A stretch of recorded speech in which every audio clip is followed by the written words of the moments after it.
let's take a look at the characters' badassness level. Non-existent. Nothing. We have Darth Maul is kind of a badass. Level 5. I wouldn't even give him that high. He had a double lightsaber. That's His what lightsaber is more badass than he is. That's what I'm kind of clarifying. Now, if you look on the books, he's actually pretty cool. But the problem is, the books have been nullified as no longer canon due to the Clone Wars cartoon show. At least all the Darth Maul books are now nullified. So, that kind of nullifies his badassness a little bit. How many times can you say nullified in 1 minute? That's a good question. Anyway, so, yes. We see that the characters are just absolutely boring, pointless. Queen Amidala, or whatever her name is just... I don't think we should fight. Let's go fight them! But just remember that the one that says we shouldn't fight was actually a decoy. See, which is another problem I had. Now, she's a decoy. And no one even knows about the other Padme or Padme. No one even knows about Padme being the queen. You would think at one point she would have to be the queen for people to know that she would have to have been elected the queen. There can't just be a decoy at the very beginning. The whole purpose of a decoy is they look just like you, and they say they have your name, so that way if you ever get sniped, it's not you. And we got Yoda. The only redeeming factor about him is that he's a puppet. Which was destroyed in episodes 2 and 3. CGI'd him. More CGI! Hooray!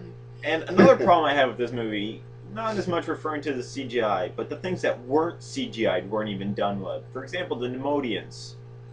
Whenever their lips moved, it didn't look like they were saying the things they were saying. The who? The green dudes, the Trade Federation dudes. Oh, yeah. Yeah, like, even the robotic, or whatever you would call it, the puppeteering, wasn't done as well in this movie as it was in 4, 5, and 6, because in 4, 5, and 6, they had to depend on that. They needed the puppeteering, so they had to do it good. They didn't need it here, so they half-assed it. Which is not something you want to do when you want to impress a bunch of fans. Yes. Like George Lucas, you're making a movie for Star Wars fans. If you don't do it right, we'll rip it apart. Like, you gotta get things right. So, alright, let's move on from the crappy characters and go towards a little thing called... The crappy story. Yes, the crappy story. Thanks for cutting me off. Yeah, you weren't going to go for the joke and I wanted to, so... Alright, this is just the... Like, when you're a kid and you watch this movie, you don't really pay attention to the story. You just want to see things explode. That's how I grew up. Like, even though when you were a kid and you first watched 4, 5, and 6, you thought the story was awesome. I never really focused on the story. The story was awesome. I never focused on story when I was a kid. I always watched shit blow up. Neither did I, but 4, 5, and 6 was like the only story I actually could remotely I've never follow been a as a fanboy. kid. I've never been a fanboy though. Point taken. Alright, so let's kind of get a recap at the beginning of the story. We get to Crawl, the most boring crawl in existence of Star Wars. How does episode 4 says? Rebel War has plagued the Empire. What's this one? There's a trade federation and there are taxes raising. And there's a deadly blockade. Oh, we got the word deadly in there. That's at least good. At least the opening, like the very first paragraph of the crawl did seem Star Wars, but then it just kind of like took it off. But then you start to wonder, there's a tax hike going on. So the Trade Federation makes a blockade on Naboo. But why? Yeah, the crawl raises so many questions. Okay, so they're making a blockade on Naboo. What's to significant? Support the tax hike or to lower the trade tax hike? And what But importance then, does Naboo have? why does blockading Naboo gonna affect the tax rate? But you're trading, so taxes are good for you because you're taxing people.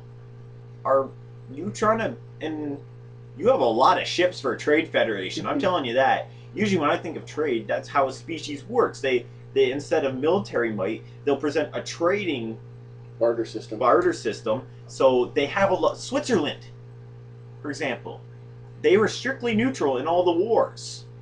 Why? Because they had banks, lots of them.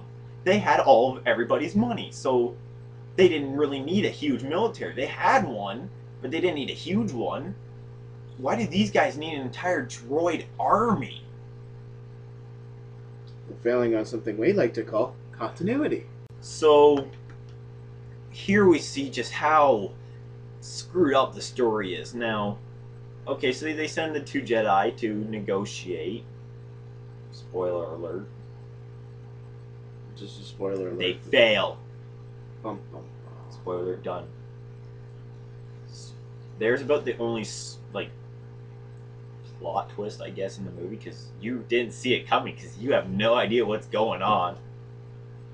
So we just see they try to kill the Jedi for some reason, because random cloak dude tells you to. Palpatine! And that's the plot twist in episode 3. Ooh, we didn't see that coming. So, we get an idea that the Trade Federation are the bad guys, just because they got a lot of ships. And trying to blow stuff up. And they're blockading a planet. So, they must be bad guys. But what if they're blockading the planet for a good reason? Maybe the Naboo screwed them over on one of their trading negotiations.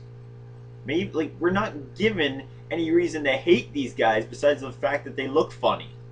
And they get orders from a hooded guy. So that kind of gives it away. Yeah. Hooded people are always evil. Yeah. So, eventually, you get off of, like, the planet, the whole movie seems to be focused on this one planet of Naboo. And then eventually you go to Tatooine. And here's another one of the great characters that this movie presents to us, Anakin.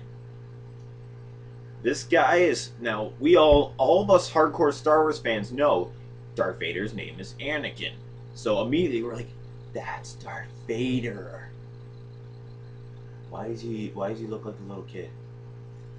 So we get the most lame acting I've seen in a long time from a kid. And we get horrible dialogue of him trying to hit on Padme, even though he's like 8 or 10 and Padme is like 17. He's sort of like the sitcom aspect too. You know, it's like he always has these like nice cheesy lines and the feel good lines. You know what he's gonna become. Yeah. So at first he kind of seems like a great, decent kid. He doesn't seem creepy or sketched out. But maybe that's what we needed. Why couldn't they have gotten an actor that would portray Anakin as a teenager first thing? Like maybe 15 or 17. 17, not 15. And that way, he could be more of a badass rogue who didn't like following the rules. You weren't that old yet. Sorry. See, this is the problem though. I wasn't that old. Who's this movie supposed to be portraying to? The people from the 80s who saw this movie when they were growing up and a teenager. Why are you making all these characters that are supposed to appeal to 4-year-old kids?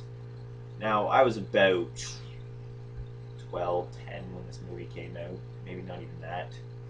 So, yeah, I guess they were trying to appeal to me, but it didn't work.